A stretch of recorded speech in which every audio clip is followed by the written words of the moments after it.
The next part talks about the electric field intensity. And here I've drawn an XYZ coordinate system, and we have one charge at the origin and then another charge somewhere out in space. We'll just call it X, Y, and Z. And you can move this charge wherever you wanted to. And we want to find the electric field intensity wherever this point is. And we call this QT as the test charge. And we define the electric field as the force on the test charge divided by the test charge. So electric field is force per unit charge. And so that would be in newtons per Coulomb, which turns out to be volts per meter.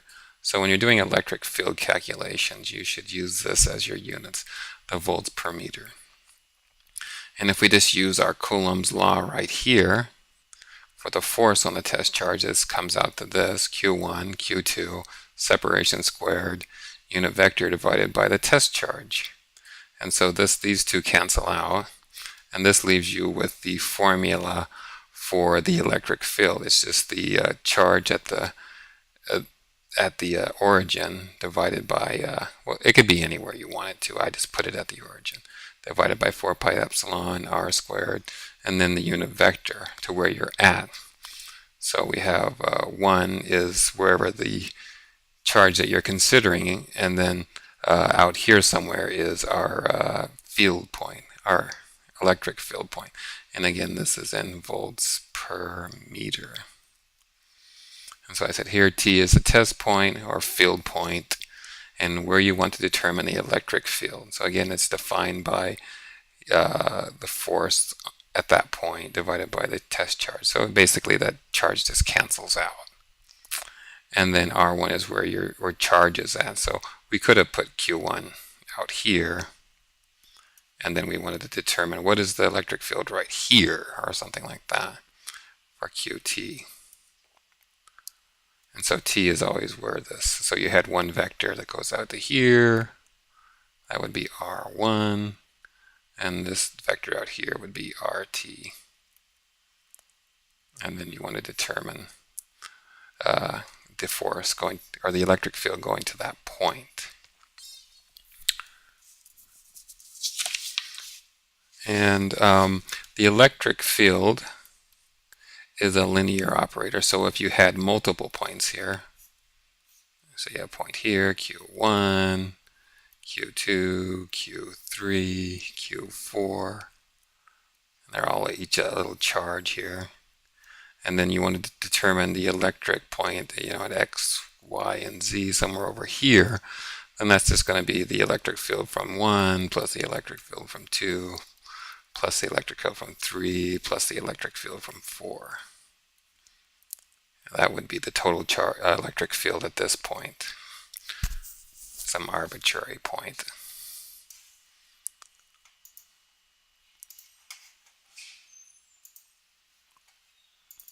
And so here is a book example that they give in there. And so they want to know, what is the electric field at 0.111 when we have 4 charges, and they're all 3 nanocoulombs at 0.1, 0.2, and 0.3. And they're given here. And so the first thing that you would do is calculate the vector. Let's call it R1t, R2t, R3t, and R4t. Again, all this is say this is point P, and this is the point, this is P1, the first charge, and then we need to calculate what this vector is to it. And so again, it's always the final point minus the initial point. So it's going to be 1 minus 1 AX plus, and if you look here, the final point is 1 minus the initial for the y component is 1 AY, and then plus and then the final point is 1, oops, minus the starting point, AY. So again, it's always the final point minus the initial point. And so test is the final point. So it's going to be 1, 1, 1, minus 1, 1, 0. And so that's all it's going to leave you with is AZ. And likewise, if you did the same thing with the second one, remember it's going to be 1 minus something AX, 1 minus something AY, plus 1 minus something AZ. Because this is the final point, 1, 1, and 1, and so we just put in this numbers, minus 1, 1, and 0. So that leaves us with 2AX and plus an AZ. And then this one and this one, we'll just do the same thing. So have 1 minus something AX plus, so I should have put a plus there, 1 minus something AY plus 1 minus something AZ. And let's put in what the somethings are. So this is minus 1, and then minus 1, and then 0. So this is going to leave us with 2AX plus 2AY plus AZ. And then the last one, again, 1 minus 1AX, oops, AX plus 1 minus a minus 1 AY plus 1 minus 0 AZ. And that's going to be equal to 2AY plus AZ. And so those are all of our direction vectors. And now we have to calculate the magnitude of each one. So the magnitude of R1t is going to equal to 1, because that's just AZ. And then the magnitude of R2t, and that's going to be equal to the square root of 4 plus 1, which equals the square root of 5. And the magnitude of R3t, let's see what we have. We're going to have the square root of, so it's 2 squared plus 2 squared plus 1 squared. So that's going to be square root of 4 plus 1, which is equal to the, the square root of 9, which is equal to 3. And then our 4t is going to be equal to the square root of 2 squared plus 1, which is equal to the square root of 5. And I think we have everything that we need to calculate the electric field, because remember, the electric field from one point is equal to Q1 over 4 pi epsilon 0 R, and then say from one point to the test point or field point, 1 test. So that's the general formula that I use. And so we just plug that in, and then we just say E is going to equal to E1 plus E2 plus E3 plus E4, because it's a linear operator. Our electric field is a linear. And then we just put in our charge, which is 3 times 10 to the minus 9 coulombs over 4 pi, and epsilon 0 is 8.854 times to the minus 12. And so that's all the same.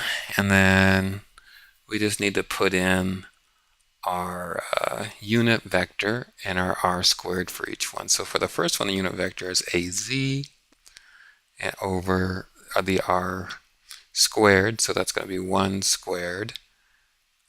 And then actually it's going to be, remember, your unit vector, a whatever, is going to be equal to a, say a1t is going to be equal to r1t divided by the magnitude of r1t. And so so this is r squared. So this is actually 1 to the third power, because we have r, but this is basically just r also, r1t. So we have this r squared times, because you could write this as q1 over 4 pi epsilon 0 r to the 1t squared. Okay, so this is not the vector, but this one is r1t. Oops, did it wrong. This should be 3. If I just move this magnitude over 1, and so you just have so that's all I've written right here. So I've written right here is r1t divided by r1t3. So this is the magnitude, and this is the vector. And you could do the same thing for the next guy. Plus 2ax plus az over the magnitude of the next one is the square root of 5 to the third power, plus 2ax plus 2ay plus az divided by 3 to the 3 power, plus 2ay plus az, and its magnitude was square root of 5, so we just put in square root of 5 to the third power. And there we go. All I've really done is, because they all had the same charge, is I put the charge in the 4 pi epsilon 0 outside of this equation. And this is the unit vector divided by r squared. But and then we swapped it over to just the regular vector divided by r to the 3. It's the same thing. And then if you do the math, punch it through your calculator, you're going to get 6.82 ax plus 6.82 ay plus 32.8 az, and this is volts per meter.